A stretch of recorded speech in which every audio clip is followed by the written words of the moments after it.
Naguguluhan ngayon ang superstar ng Milwaukee Bucks na si Giannis Antetokounmpo dahil dito sa patuloy na numero 1 pinag-uusapan sa trade ng ibang koponan. Madaming koponan nga ang nag-aabang kay Giannis Antetokounmpo at isa na nga dito ang Golden State Warriors, na sinasabi pa ng iba na sigurado daw ang kampyonato para sa Warriors kapag makuha si Giannis Antetokounmpo, subalit ang lahat ng ito ay palaisipan pa rin at ang desisyon pa rin ni Giannis ang mangingibabaw sa lahat. Sa ngayon may report na wala daw planong umalis si Giannis Antetokounmpo sa Milwaukee Bucks, pero ang palaisipan dito ay aminado na nasa prime pa ngayon si Giannis at ito ang dapat tingnan niya mismo. Kung gusto niya pa ng isa pang kampyonato ay kailangan niya ng kakampi ang siguradong makakatulong sa kanya. Ang tambalan ni Stephen Curry at Giannis kapag nagkataon ay isa itong kakatakutan ng ibang koponan. Imagine that isang greatest shooter na ipares kay the Greek Freak Giannis Antetokounmpo. Pero ang lahat ng ito ay magiging pangarap na nga lang ba kung hindi mismo ni Giannis na aalis sa Bucks. Pagkatapos pakawalan si Damian Lillard ay wala pang idinagdag ang Milwaukee ng superstar na manlalaro para ipares kay Giannis, kaya dito muling nabuhayan ang mga salitang trade Giannis sa ibang koponan.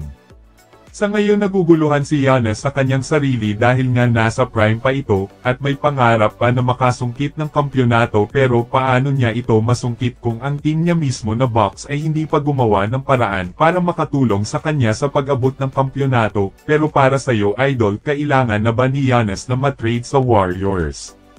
O mananatili ito sa Bucks at maghintay na lamang sa kung ano ang mangyayari?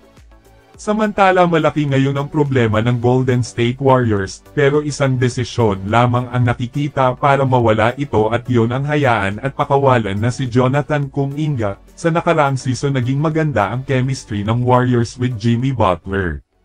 Isang patunay ito na fit si Jimmy sa Warriors at kailangan lang mismo ay ang suporta sa kanya kasama si Stephen Curry. Habang si Jonathan Kuminga naman ay masasabing maganda din ang nilalaro nito, pero hindi pa rin napapatunayan na kaya niyang pamunuan ang Warriors dahil patuloy pa rin na inconsistent ang paglalaro nito. Sa ngayon tinanggihan ni Kuminga ang offer sa kanya, dahil na rin sa kagustuhan nito na mataas na sahod, subalit kung iisipin ng maigi ay kailangan talaga bitawan ng Warriors si Jonathan Kuminga para magkaroon ng espasyo sa ibang player na kukunin nila. Nakita naman natin ang magandang epekto ni Jimmy Butler sa Warriors at sa tingin ko ay sapat na ito at kailangan lang ng Warriors ay kumuha ng ibang manlalaro para sa pag-abot ng kampyonato. As of now aminado na isa sa kulang ng Warriors ang center player na may kakayahan na maging power forward.